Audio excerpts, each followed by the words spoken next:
Welcome back to My Vote Doesn't Count. Today we're going to talk about Kentucky. By the way, I got a lot of comments about Kentucky, but I wanted to respond to this one because this person was really nice and I don't feel like arguing today. But anyway, I have a few elections to show you about Kentucky, and a lot of them are going to surprise you, especially considering Kentucky is the state where Mitch McConnell comes from. So first off, let's look at the 2020 election in Kentucky. And this won't be a surprise to anybody when I say it, but out of all the states that I covered so far, this one is the least likely to turn blue for the presidential election, but that does not mean it's impossible. Joe Biden only got 36.1% of the votes in Kentucky. However, the voter turnout was only 59%. When you do the math, that means that only 38% of the people who did not vote but are otherwise eligible to vote could sway the election from Trump to Biden. Which means if a little over a third of the people in Kentucky who did not vote but are eligible to are Democratic voters, those voters would have been able to switch Kentucky to Biden. By the way, the numbers for that are almost identical with Mitch McConnell in 2020. Amy McGrath actually got 38.23% of the vote, which means it would have actually been easier to go blue for Amy than it would have been for Biden. But speaking of Mitch McConnell, it actually would have been easy to vote him out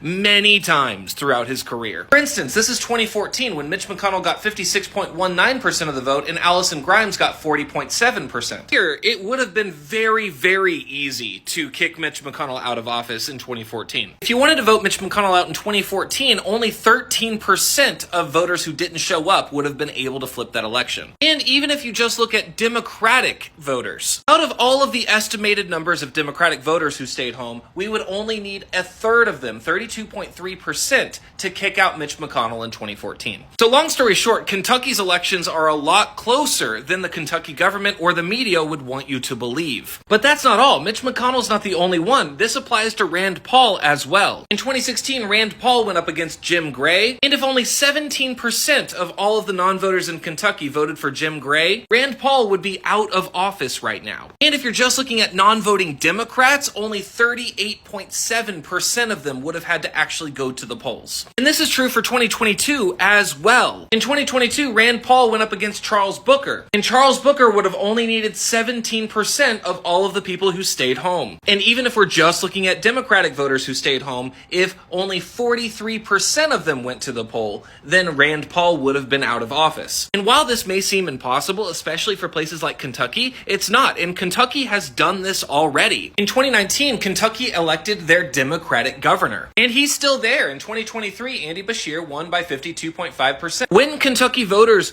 want to make change, they absolutely are capable of doing it, and they've shown that they're capable of doing it before. They just need to go to the polls and make it happen.